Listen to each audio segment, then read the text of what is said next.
Welcome back to The Explainer. Today, we're taking a deep dive into one of the absolute most recognizable silhouettes on the global skyline, the Burj Al Arab in Dubai. But look, we aren't just going to stand back and admire the pretty exterior. We're going to deconstruct exactly how they actually pulled this off. Think of today's deep dive as an exclusive, structured interview with the brilliant mind who designed it, British architect Tom Wright. We'll use his insights to unpack the structural triumphs, the staggering luxury, and honestly, just the sheer audacity of the whole project. So let's jump right into the ultimate question. How do you build a billion-dollar megastructure on a shifting pile of sand? It sounds like a total recipe for disaster, doesn't it? I mean, anyone who's ever built a sandcastle knows exactly how fast the ocean takes it back.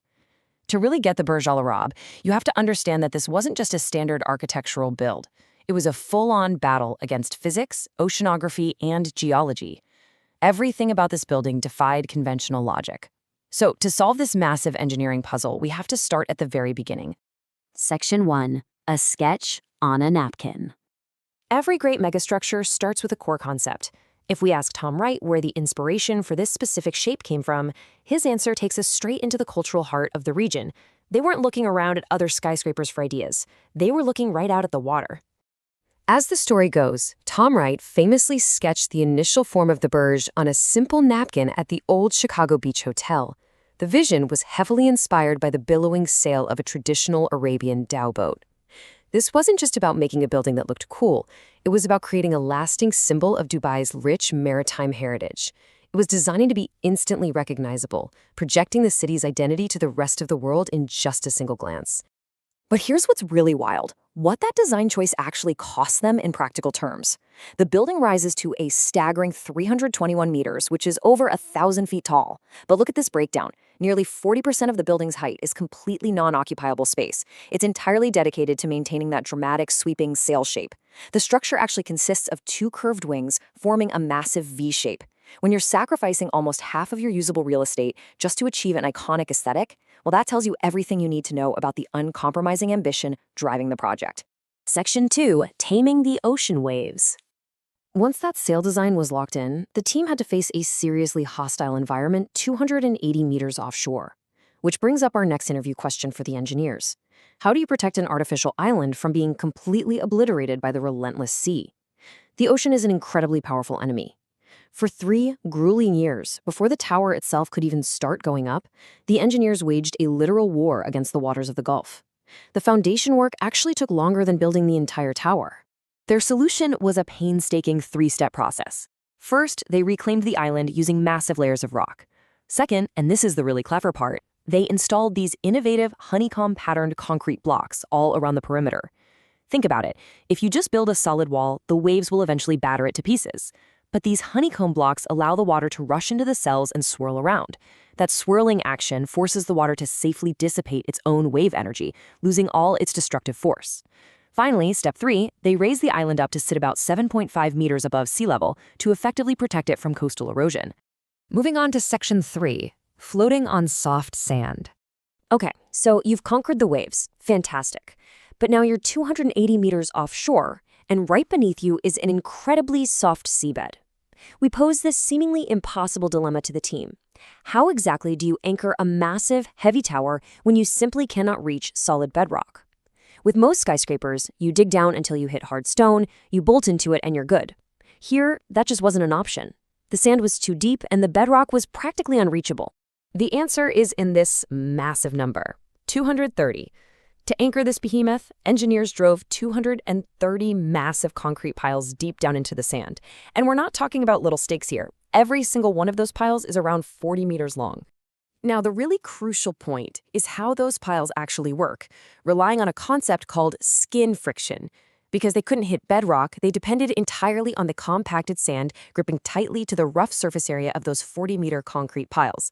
Basically, the deeper you push the pile in, the tighter the sand squeezes around it, creating immense resistance. This ingenious technique effectively makes the island and the giant tower float securely right there in the sand, holding incredibly firm against high winds, crashing waves, and even seismic activity. It is a true masterclass in adapting to your environment. All right, let's look up Section 4, the highest sports arena. Now that we know the foundation is secure, let's pivot our interview all the way to the top. If we ask Tom what the most unconventional use of the building's exterior space is, you might be a little surprised. Jutting out near the very top, hanging in the sky at a dizzying height of 210 meters, is the hotel's famous helipad. But using it just for VIP arrivals wasn't quite enough for them. This tiny platform in the sky has hosted some of the most incredibly ambitious and honestly terrifying sporting stunts we've ever seen. We're talking about Tiger Woods teeing off right into the ocean.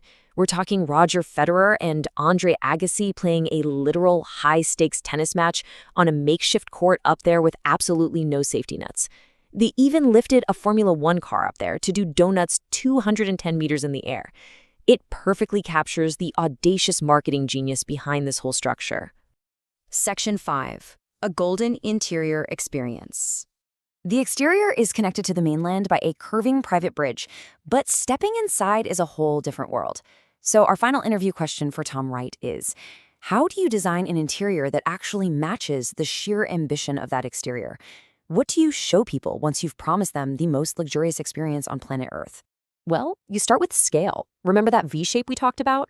It perfectly frames a massive central atrium soaring about 180 meters high. It's literally tall enough that you could comfortably fit the entire Statue of Liberty standing up inside it. When you walk in, you're looking way up at a double-membrane Teflon-coated fiberglass facade. By day, it's this brilliant, bright white that filters the harsh desert sun, and at night, it glows ethereally, lighting up that massive cavernous space. And then comes the detailing, 1,790. That is the number of square meters of real 24-karat gold leaf that was painstakingly hand-applied all throughout the opulent interiors. They didn't just paint this place, they literally coated the experience in precious metal. They also played heavily with these incredibly immersive illusions. One of the lesser-known wonders is the Al Mahara restaurant. You aren't actually deep underwater, but it creates a breathtaking underwater illusion using a massive, floor-to-ceiling surrounding aquarium. Every single room, every single hallway was meticulously designed to be a total visual feast. To summarize Tom Wright and the engineering team's incredible achievement, we really just need to look at this quote. The Burj Al Arab is a symbol of Dubai's audacious ambition, blending cultural symbolism, luxury, and groundbreaking marine engineering. Yes, there were some minor controversies along the way, like the side profile supposedly resembling a cross, but ultimately, this billion-dollar-plus project, which utilized over 70,000 cubic meters of concrete and totally pioneered new construction techniques, remains completely unrivaled. Which leaves us with this final thought to ponder as we wrap up today's explainer. When engineering proves that it can conquer the violent ocean and float a massive skyscraper on nothing but soft sand, what limits actually remain for our architectural ambitions? If we can build the Burj Al Arab, what on earth are we going to build next? Thanks for joining me on this incredible journey through the blueprints of an icon. Keep questioning the world around you, and I'll catch you in the next explainer.